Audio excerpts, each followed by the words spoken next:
Hello दोस्तों, स्वागत है आप सभी का तुल्या रेस ऑनलाइन क्लासेस में। दोस्तों, रीट एसएसटी के इस लेक्चर में हम बात करेंगे भारत के भू-आकृतिक प्रदेशों के अंतर्गत दूसरे पार्ट यानी कि विशाल मैदान के विषय में। दोस्तों, हम पढ़ रहे हैं रीट एसएसटी यानी कि रीट एसएसटी का सामाजिक अध्ययन, और इसकी यूनिट नंबर 8 के अंदर आपके सिलेबस में दिया हुआ है भारत का भूगोल और उसके संसाधन, जिसके अंतर्गत आज इस लेक्चर में हम विशाल मैदानों के विषय में बात करने वाले हैं। दोस्तों देखिएगा, दोस्तों ये हमारी यूनिट नंबर 8 का पार्ट है। 7 यूनिट तक का सिलेबस जो है वो अपना कंप्लीट हो चुका है। दोस्तों, अगर आपने नहीं देखा है पिछले सिलेबस को तो आई बटन पर प्लेलिस्ट का लिंक है, वहां पर जाकर के आप पूरी प्लेलिस्ट के द्वारा पीछे का सिलेबस पूरा कर सकते हैं।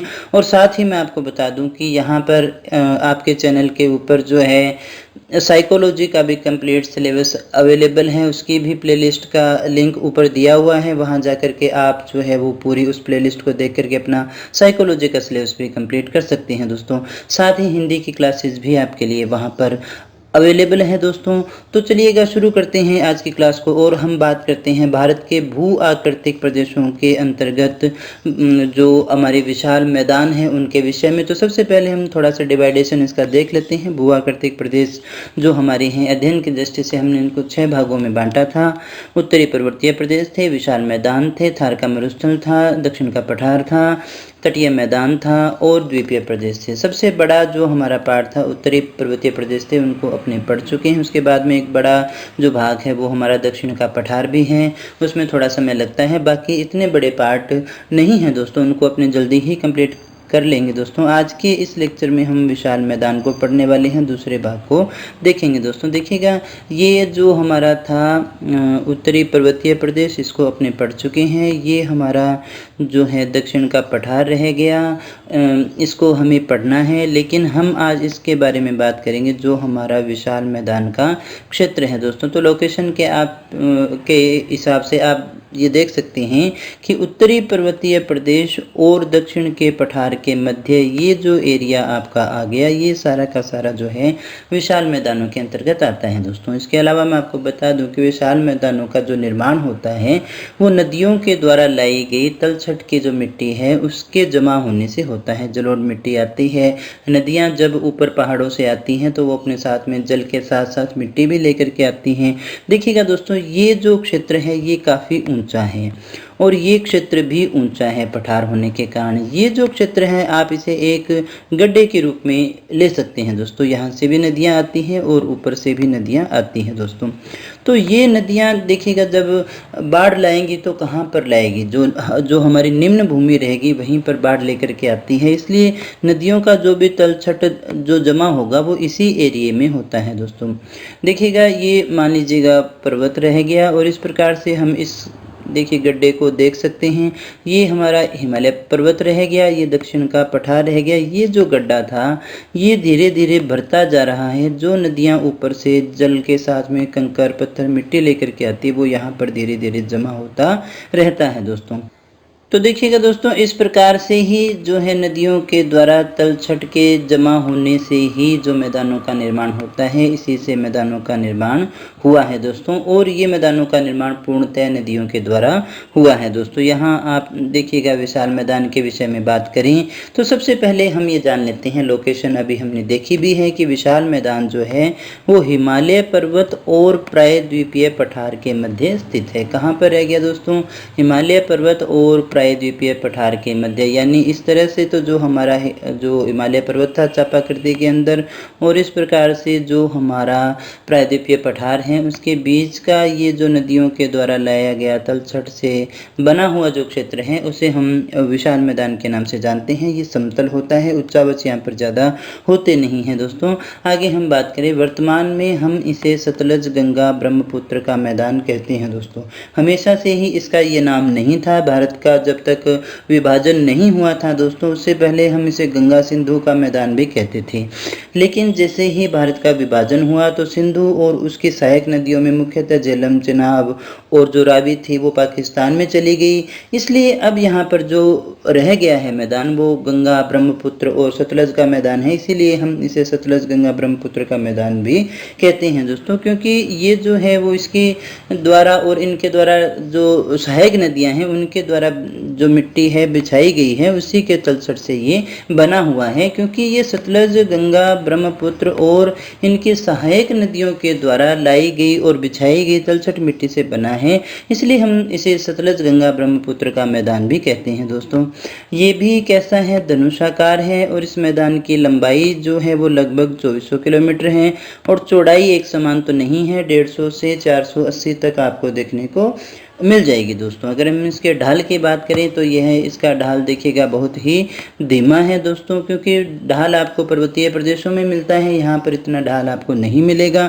और ये अत्यंत ही समतल मैदान है। समतल होने का मतलब प्लेन है, क्योंकि यहाँ पर देखिए इस प्रकार के उच्चावच वगैरह है जो नहीं पाए जाते हैं, बहुत ही कम मात्रा में है।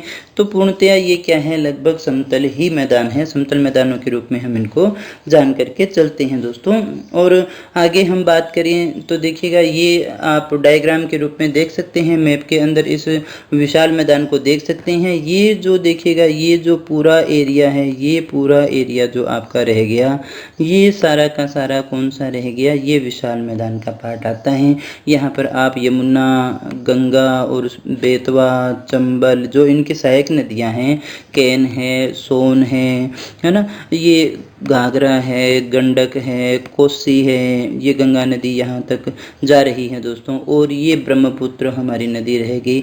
इन नदियों के द्वारा लाई गई मिट्टी से ही बना हुआ है दोस्तों। तो इसी कारण इसका निर्माण भी हुआ है, जिसे हम सतलज, गंगा, ब्रह्मपुत्र के मैदान के नाम से भी जानते हैं। तो इसको एक बार फिर से देख लीजिएगा। ये तो हमारा जो है मरुस्थलीय इलाका रह गया और ये हमारा देखिएगा दक्षिण का पठार रह गया, ये हमारा हिमालय का क्षेत्र रह गया। तो उसके बीच का ये जो पूरा का पूरा क्षेत्र है जो पूर्णतया नदियों के द्वारा निर्मित अपने मान करके चलते हैं दोस्तों। आगे हम बात करते हैं विशाल मैदान के विभाजन के विषय में। इसकी आकृति कुछ इस प्रकार की है दोस्तों, जो हम अनुमानित मान करके चलते हैं। तो यहाँ पर देखिएगा जो आता है वो राजस्थान का मैदान हो गया, क्योंकि पूर्वी जो अरावली पर्वतमाला का जो पूर्वी भाग है दोस्तों। फिर उसके बाद में देखिएगा पंजाब, हरियाणा का मैदान आता है। फिर पश्चिमी उत्तर प्रदेश का मैदान आता है। पूर्वी उत्तर प्रदेश और बिहार का मैदान, आसाम के अंदर ब्रह्मपुत्र के रूप में हम इसे जानते हैं, आसाम का मैदान। और ये पश्चिमी बंगाल का मैदान हमारा आता है दोस्तों। तो इस प्रकार से जो है इस विशाल मैदान का भौतिक विभाजन किया जा सकता है दोस्तों। अलग अलग ज्योग्राफी वाले जो प्रोफेसर हैं वो इसको अलग अलग प्रकार से भी बांटते हैं। हम अध्ययन की दृष्टि से देख रहे हैं जिस प्रकार के प्रश्न हमारे यहाँ से पूछे जा सकते हैं दोस्तों। इसे हम और बांटना चाहें तो ये जो एरिया रह गया मुख्यतः हमारा सिंधु के मैदान के रूप में जाना जाता है। ये जो एरिया रह गया गंगा का है, इसलिए इसे हम गंगा का मैदान कहते हैं। और ये वाला जो हमारा एरिया रह गया इतना, इसे ब्रह्मपुत्र के कारण ब्रह्मपुत्र के मैदान के रूप में जाना जाता है दोस्तों। तो इस प्रकार से हम जो है विशाल मैदान का विभाजन देख सकते हैं। राजस्थान का मैदान, यहाँ पंजाब हरियाणा का मैदान, फिर पश्चिमी उत्तर प्रदेश का मैदान, पूर्वी उत्तर प्रदेश और बिहार का मैदान, असम का मैदान और फिर पश्चिमी बंगाल का मैदान आता है दोस्तों। सबसे अच्छा मैदान अपने से भी मान करके चलते हैं। आगे हम देखते हैं कि इस विशाल मैदान की संरचना कैसी है दोस्तों। कौन कौन सी जो आकृतियां हैं यहाँ पर हमें देखने को मिलती हैं। यहाँ 4 प्रकार की आकृतियां मुख्यतः और एक अपने डेल्टा के रूप में भी देख करके चलते हैं। चारों के अंदर देखिएगा, एक तो हमारा आता है बाबर, दूसरा आता है तराई, फिर आता है बांगर और फिर आता है खादर। तो ये संरचनात्मक दृष्टि से हम इनको बांटते भी हैं और पढ़ते भी हैं, क्योंकि इस प्रकार की संरचनाएं हमें यहाँ पर देखने को मिलती हैं। बाबर की अगर बात करें कि बाबर क्या होता है, तो देखिएगा नदियाँ यहाँ जब भी ऊपर से आती हैं तो अपने साथ में वो बड़े कंकर पत्थर लेकर के आती हैं। और उन कंकर पत्थरों का ढाल देखिएगा यहाँ जैसे ही कम होता है तो इन कंकर पत्थरों का भारी होने के कारण जो है वो जमाव यहीं पर हो जाता है, जिनके अंदर से नदियाँ बहने लगती हैं दोस्तों।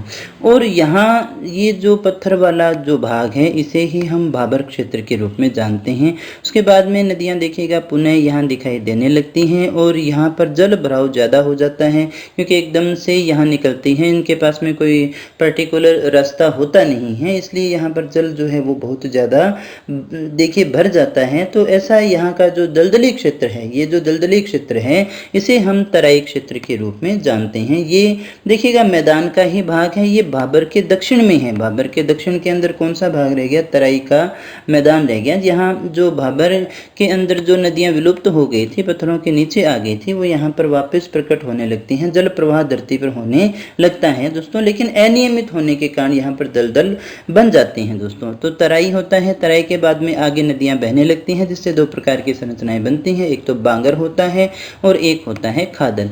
बांगर पुरानी जलोढ़ मिट्टी के मैदान है, जहाँ पर अब बाढ़ नहीं आती है, वहाँ पर बाढ़ का पानी नहीं पहुँच पाता है, उन्हें हम बांगर कहते हैं। लेकिन ये जो क्षेत्र हैं वो इस प्रकार के हैं जहाँ पर नदियाँ हर साल बाढ़ लेकर के आती हैं, यहाँ पर मिट्टी का जमाव होता रहता है।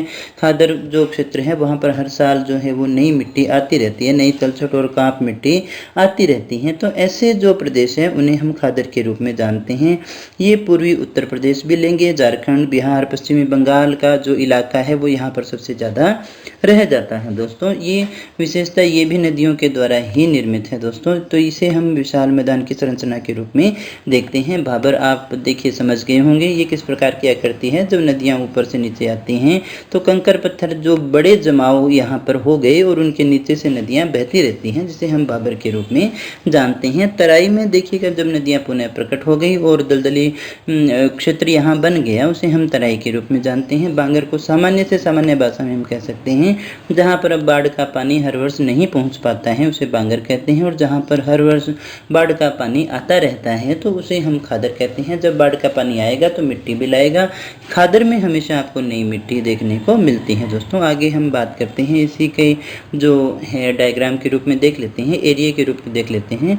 तो ये जो क्षेत्र है वो बांगर के रूप में था, ये भी बांगर है, ये भी बांगर है, और ये पूर्वी उत्तर प्रदेश और बाकी जो हिस्सा है वो खादर के रूप में आता है दोस्तों। और यहाँ देखिएगा जो हिमालय हमारा रह गया, शिवालिक जो रह गया, उसके बाद में देखिएगा जो गिरिपाद के अंदर एक तो भाबर आता है और भाबर के बाद में तराई आता है, जिसको अभी हमने देखा था दोस्तों डायग्राम के अंदर। इसके बाद में आगे हम विशाल मैदान के वर्गीकरण को पढ़ लेते हैं, अध्ययन की दृष्टि से किस प्रकार से इसको बांटा जा सकता है दोस्तों।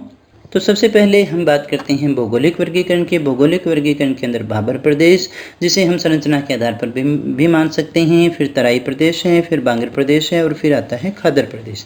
और इसी प्रकार से इधर प्रादेशिक वर्गीकरण में हम देखें तो पंजाब हरियाणा का मैदान है, गंगा का मैदान है, ब्रह्मपुत्र का मैदान है, और गंगा ब्रह्मपुत्र का डेल्टा आता है दोस्तों। यहाँ पर देखिएगा एक शब्द आता है डेल्टा। डेल्टा को अपने समझ लेते हैं।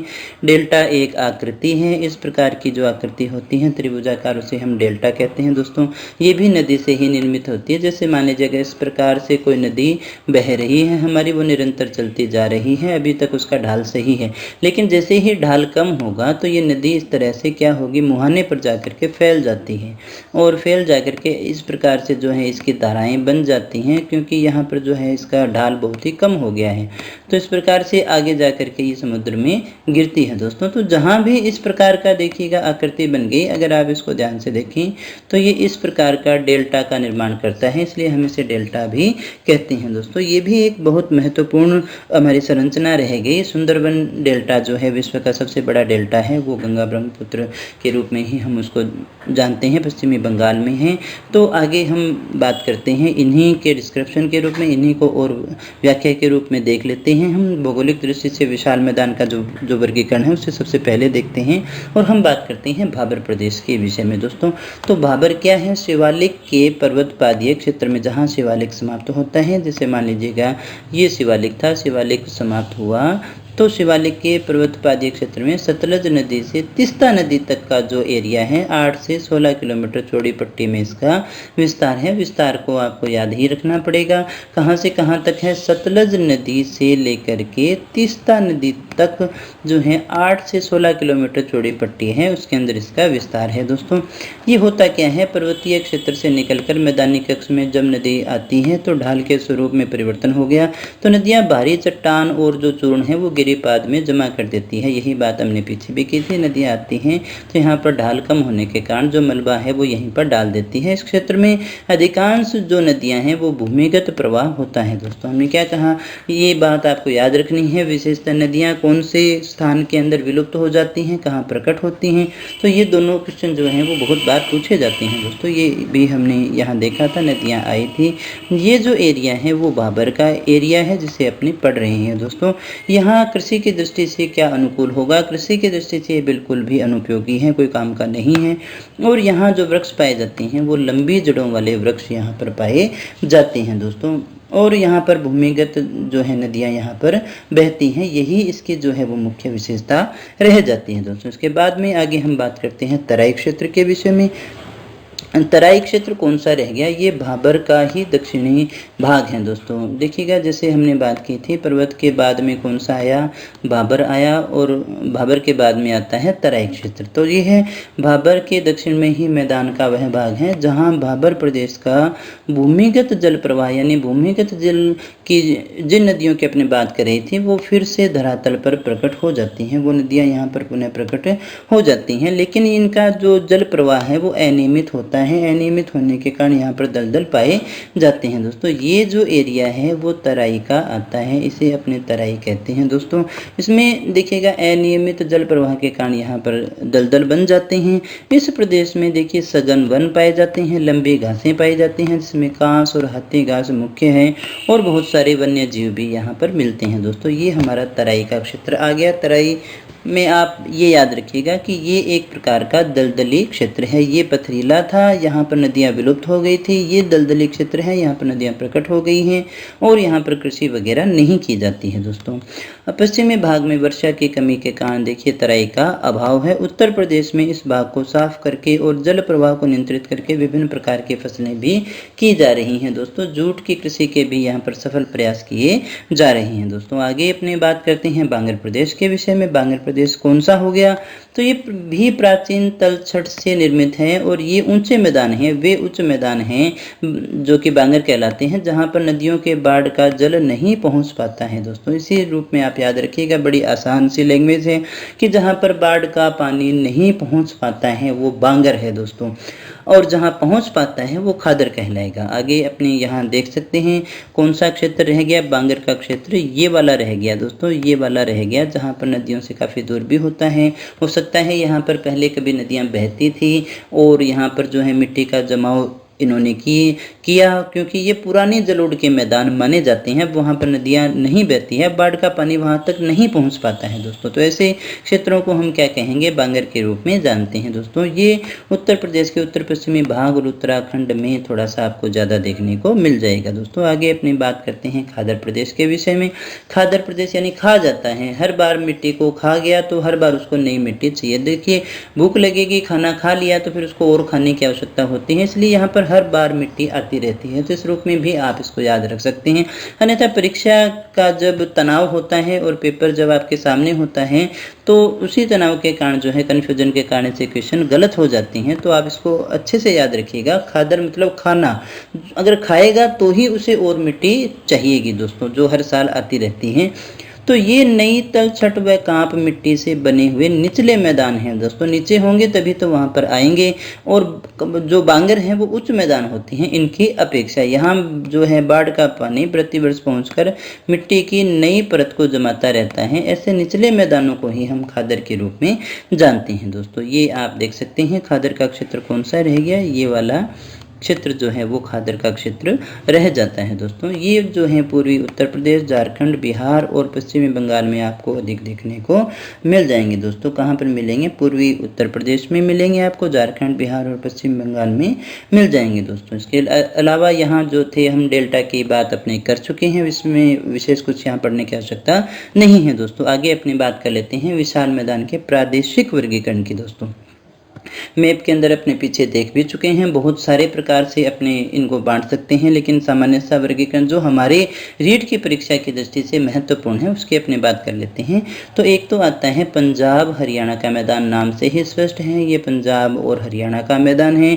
विशाल मैदान का यह भाग पंजाब और हरियाणा राज्यों में विस्तृत है। अब यहाँ जो नदियाँ होंगी उसी के अंदर जो है ये अपने विस्तृत होगा। तो यहाँ पर सिंधु और उसकी सहायक नदियाँ जैसे सतलज, व्यास, रावी, चनाब, झेलम द्वारा जमा की गई कांप मिट्टी के जमाव क्षेत्रों से ये बना हुआ है दोस्तों। फिर आगे हम बात कर लेते हैं दो आब। दो आब किसे कहते हैं? आब मनी होता है पानी, दो मनी दो संख्यात्मक रूप में हम इसको ले सकते हैं, यानी दो पानी के क्षेत्र जो हैं या फिर दो नदियां हैं उनके बीच का जो मैदानी भाग है उसे हम दो आब के रूप में जानते हैं। स्थानीय भाषा के ये शब्द होते हैं दोस्तों। दो आब कौन कौन से हैं ये क्वेश्चन आपसे पूछा जा सकता है। बिस्त, बारी, रेचना, चाज और सिंध सागर ये दो आब हैं और ये नदियां हैं जिनके बीच में ये हैं। पहले हम बात करते हैं बिस्त की, तो सतलज से शुरू करें तो सतलज और व्यास के मध्य जो है वो बिस्त दो आब है। बारी कौन सा? व्यास व रावी के मध्य है। रेचना जो है रावी और चिनाब के मध्य है। चाज जो है वो चिनाब और झेलम के मध्य है। और सिंधु सागर जो है वो झेलम और सिंधु के मध्य है। आप इसको इस तरह से याद रख सकते हैं। सबसे पहले आती है सतलज, फिर आती है व्यास। तो सतलज और व्यास के मध्य कौन सा हो गया? बिस्त। और व्यास के बाद में आती है रावी, तो व्यास और रावी के बीच में रह गया बारी। और रावी और चिनाब, रावी के बाद में आई चिनाब, तो चिनाब और रावी के बीच में रेचना रह गया। चाज की बात करें तो चिनाब के बाद में आती है झेलम, तो झेलम और चिनाब के बीच में जो रह गया वो चाज रह गया दोस्तों। इसी प्रकार से हम इसको याद रह सकते हैं। और अंत में देखिएगा सिंध सागर की बात करें तो झेलम और सिंधु के मध्य जो है वो सिंध सागर दोआब हमें मिलता है, जिसे स्थानीय भाषा में दोआब के नाम से जानते हैं दोस्तों। 5 जहाँ हो गए तो वो पंजाब के नाम से जाना जाएगा दोस्तों। यहाँ बिस्त, बारी, दोआब ही हैं जो केवल भारत में हैं, बाकी तो जो है विभाजन के कारण पाकिस्तान में चले गए हैं दोस्तों। आगे अपनी बात करें बेट, ये भी एक यहाँ का शब्द है, इंपॉर्टेंट शब्द हैं। जिस प्रकार की रचनाएं यहाँ पर पाई जाती हैं उन्हें ही अपने पढ़ रही हैं दोस्तों। एक तो ये याद रखिएगा जब भी हम भौतिक प्रदेश पढ़ते हैं तो हमें किसी भी स्थान के किसी भी भौतिक प्रदेश के उच्चावच जो हैं उन्हीं का अध्ययन करना होता है और उनकी वहाँ की कौन कौन सी विशेषताएं हैं जिनके आधार पर अपने उनको बांट रही हैं, ये हमारे पढ़ने का विषय होता है दोस्तों। तो बेट किसे कहेंगे? देखिएगा नदियों के दोनों ओर 10 से 20 किलोमीटर एक चौड़ा क्षेत्र होता है जो खादर होता है या बाढ़ग्रस्त होता है। यहाँ पर हमेशा बाढ़ आती रहती है। ऐसे क्षेत्रों को ही सामान्य भाषा में अपने बेट कहते हैं। सामान्य भाषा में क्या कहते हैं? बेट के रूप में जानते हैं दोस्तों। फिर देखिएगा एक और शब्द आता है चो।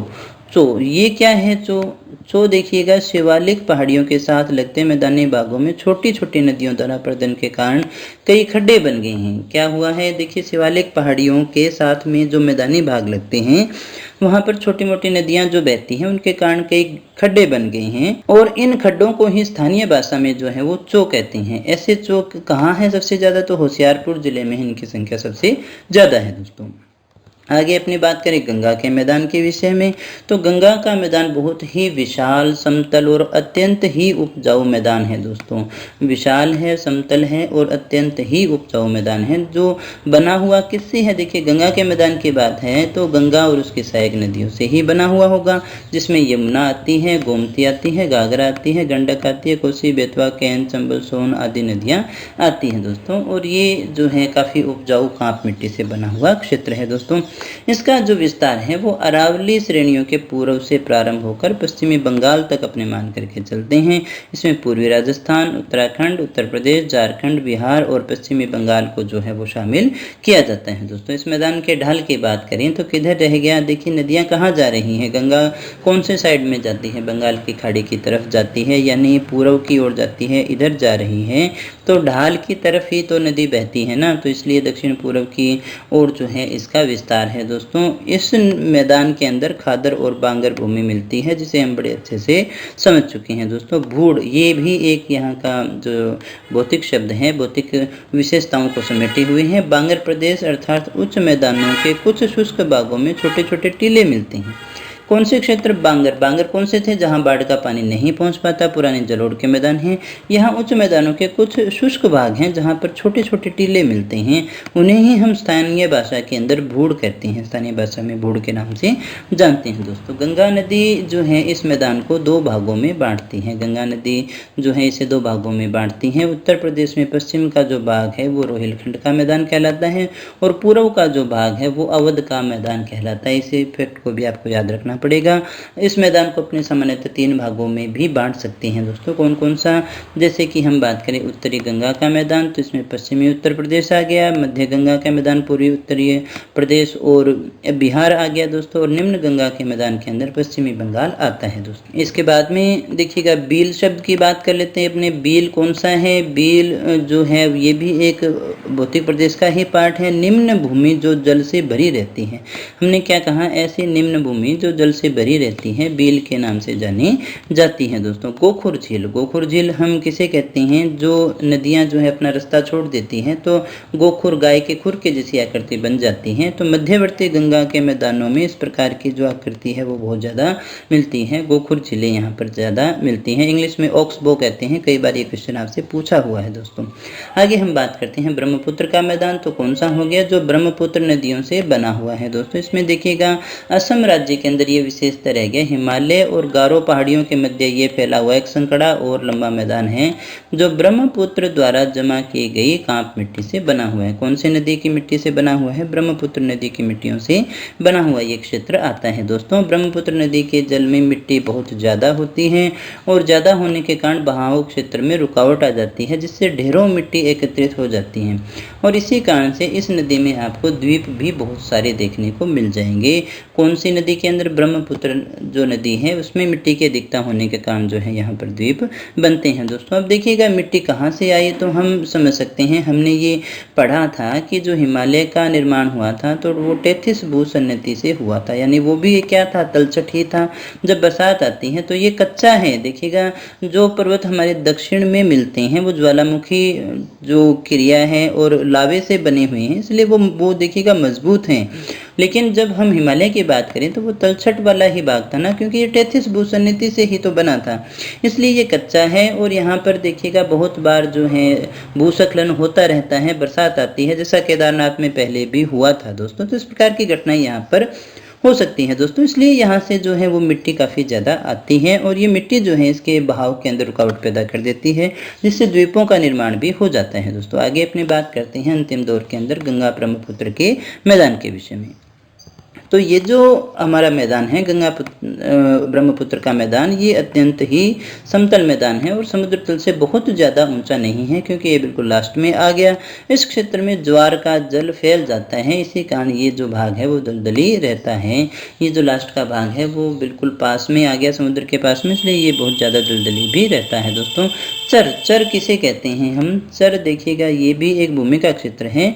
ज्वारीय जल की डूब में न आने वाली उच्च भूमि, यानी ज्वार का जो जल है जब वो पृथ्वी पर आता है, धरती पर आता है, तो फिर देखिएगा ये भूमि ऊंची होती है जहाँ पर ये डूबता नहीं है और वहाँ पर बस्तियाँ हैं। ऐसी जो भूमि है इसे चर भूमि कहते हैं, लेकिन जो निम्न भूमि है उसे हम बिल कहते हैं दोस्तों। जो उच्च भूमि है वो तो चर कहलाएगी, लेकिन जो निम्न भूमि है उसे हम क्या कहते हैं? बिल कहते हैं दोस्तों। ये जो है जूट धोने के लिए काम में ली जाती हैं, क्योंकि यहाँ पर इसके लिए पर्याप्त जो है मात्रा में जल मिल जाता है दोस्तों। इसके अलावा देखिएगा अगर हम ये बात करें कि विशाल का जो मैदान है वो इम्पोर्टेंट क्यों है, विशाल मैदान का महत्व क्या है, तो सबसे पहली बात अपने ये समझ लेते हैं कि ये जो अपना मैदान है विशाल मैदान वो कांप मिट्टी से बना हुआ है, जलोढ़ मिट्टी से बना हुआ है और ये मिट्टी बहुत ही ज़्यादा उपजाऊ होती है दोस्तों, इसलिए इस मैदान का अपने आप में बहुत ज़्यादा महत्व है। और ये भी हमने देखा कि यहाँ पर खादर हैं बहुत सारे, तो यहाँ पर हर साल नई मिट्टी आती रहती है, इसलिए मिट्टी की उर्वरकता जो है वो बनी रहती है दोस्तों। और नदियों का यहाँ पर जाल सा ही बिछा हुआ है, नदियाँ बहुत ज़्यादा हैं, इसलिए आप यहाँ पर जल विद्युत भी उत्पन्न कर सकते हैं। जल का उपयोग सिंचाई के लिए भी आता है, परिवहन के लिए भी आता है, उद्योगों में भी किया जा सकता है। हैं, इसलिए यहाँ पर जो है आर्थिक क्रियाएं बहुत ज़्यादा होती हैं दोस्तों। इसलिए आपको जनसंख्या का घनत्व भी सबसे ज़्यादा कहाँ मिलेगा, मैदानी प्रदेशों में ही मिलता है दोस्तों। एक तो क्योंकि ये रहने के लिए भी बहुत अच्छा है, समतल है तो सड़कें वगैरह अच्छे से बन पाती हैं यहाँ पर। दूसरा, रहने के लिए बहुत ही सुविधाजनक रह गया, इसलिए भी यहाँ पर जनसंख्या का घनत्व बहुत ज़्यादा है। और बड़ी आसानी से हम कुएं खोद सकते हैं दोस्तों, कुएं की खुदाई पर अधिक व्यय नहीं होता है दोस्तों, और सिंचाई भी यहाँ पर बड़ी आसानी से हो जाती है, इसलिए भी यहाँ पर बहुत ज़्यादा जनसंख्या रहती है। बहुत सारी फसलें यहाँ पर है, गन्ना है, चाय है, चावल है, गेहूँ है, कपास है, ये सारी यही होती हैं दोस्तों, इसलिए आर्थिक क्रियाएं यहाँ ज़्यादा है। लगभग देश की 45% जो पॉपुलेशन है वो इसी विशाल मैदान में रहती है दोस्तों। और आपने देखा भी होगा, इतने आवागमन के साधन बाकी क्षेत्रों में नहीं है दोस्तों। और आप इसका सबूत ये भी देख सकते हैं कि जो बड़े बड़े औद्योगिक नगर हैं, व्यापारिक नगर हैं, वो सारे के सारे इन्हीं मैदानों में हैं। जीवन के लिए जो आवश्यक सुविधाएं हैं वो सारी यहाँ पर मिल जाती हैं, व्यापार के लिए उपयोगी हैं। साथ ही साथ हमने देखा कि यहाँ पर बहुत सारे दर्शनीय स्थल भी हैं। तो इस प्रकार से अपने आप में विशाल मैदान का भारत के अंदर बहुत बड़ा महत्व है डेवलपमेंट के अंदर दोस्तों। विकास जो है वो यहीं से होता है, क्योंकि इकोनॉमी जो है वो यहाँ पर सबसे ज़्यादा होती है। इकोनॉमी की जो क्रियाएं हैं वो यहाँ पर सबसे ज़्यादा आर्थिक क्रियाएं होती हैं दोस्तों। आगे देखिएगा, ये जो हमारी यूनिट थी, 8वीं यूनिट को अपने पढ़ रहे थे, भू आकृतिक प्रदेश को ही अभी अपने पढ़ रहे हैं। ये प्रदेश थोड़े बड़े थे, इसलिए हमने इसको एक क्लास में कंप्लीट किया। आगे की क्लासों में हम संख्या बढ़ाएंगे और जल्दी से जल्दी अपने इसको पूरा कर लेंगे दोस्तों। आगे देखिएगा, नेक्स्ट क्लास के अंदर हम भू आकृतिक के ही तीसरे पार्ट को देखेंगे। अगर आपने जो है टेस्ट सीरीज को ज्वाइन करना है तो आप हमारी एंड्रॉयड एप्लीकेशन को ज्वाइन कर सकते हैं दोस्तों। और हमेशा की तरह इस क्लास का जो PDF है वो आपको मिल जाएगा हमारे या तो टेलीग्राम चैनल पर या हमारी ऑफिशियल वेबसाइट पर दोस्तों, जहां से आप इनकी PDF को डाउनलोड कर सकते हैं। अगर आपको क्लास अच्छी लगी हो तो इसे लाइक कर देना, दोस्तों से शेयर कर देना, ताकि उन्हें भी लाभ हो जाए दोस्तों। और अगर चैनल पर पहली बार हो और हमारे साथ में ही जुड़ करके तैयारी करना चाहते हो तो सब्सक्राइब कर लेना, अन्यथा आपको कोई आवश्यकता नहीं है, क्योंकि आपका काम पूरा हो चुका है दोस्तों। सब्सक्राइब तभी करिए जब आपको रेगुलर यहाँ से पढ़ना हो और इस प्रकार की जानकारी आपको और चाहिए दोस्तों। इसके अलावा बेल आइकन दबा लेना, ताकि क्लास आते ही तुरंत प्रभाव से आपको नोटिफिकेशन मिल जाए और जल्दी से जल्दी आपका सिलेबस कंप्लीट हो जाए दोस्तों। तो मिलते हैं अगली क्लास में, तब तक बने रहिए हमारे साथ। Thank you very much.